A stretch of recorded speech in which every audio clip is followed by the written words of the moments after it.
Well, what it invokes is ever greater distance between those at the top and those at the bottom of the social pyramid, and an ever fiercer and an emergence of ever more brutal behavior patterns, which is what we see happening. I mean, our world is getting uglier and meaner and more mean-spirited by the moment, because those who have are so anxious about the fact that they might be asked to share it. I mean, what we have gone through in the last 12 years in this country is a tremendous transfer of wealth to the upper 2% of society, and concomitantly a tremendous spread of anxiety, alienation, and a dehumanizing of the entire social enterprise. I mean, if we don't get hold of ourselves, the next century, most of the world is going to be a toxic desert, and then here and there will be very well-defended pleasure domes in which a very small number of incredibly wealthy people will live out lives of utterly self-indulgent hedonistic fantasy in denial of the moral catastrophe that they participated in order to achieve that hedonic state of isolation. I mean, that's clearly happening. Metaphorically, that's what we have already. I mean, not to freak you out, but that's where we're sitting right now, you know? I mean, compared to Bosnia and Haiti and Somalia. Well, neither create defensiveness except in the presence of the ego.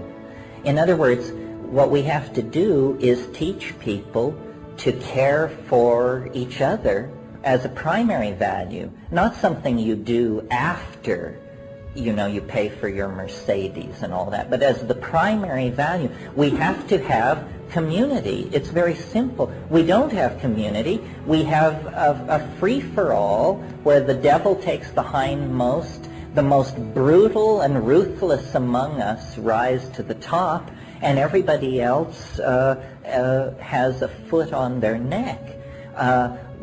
We are now in a hell of a fix because we've waited so long to address these problems. There is not now enough gold, aluminum, iron, so forth in the planet to raise everyone to a middle-class standard as it's enjoyed in Southern California. And yet we have unleashed these expectations in everyone by flagellating people with images of material wealth and comfort. We must re-empower the individual and the quality of individual experience.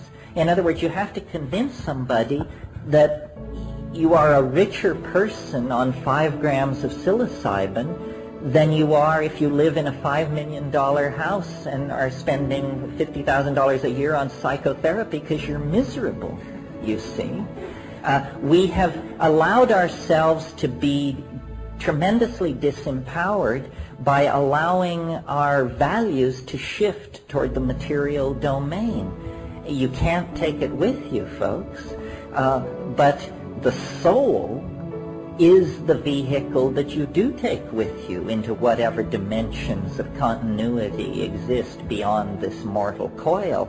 So instead of balancing and replacing the tires on your Porsche, you should be balancing and replacing the tires on your after-death vehicle. After all, that's the one that's going to have to serve you well in the clinches, you see.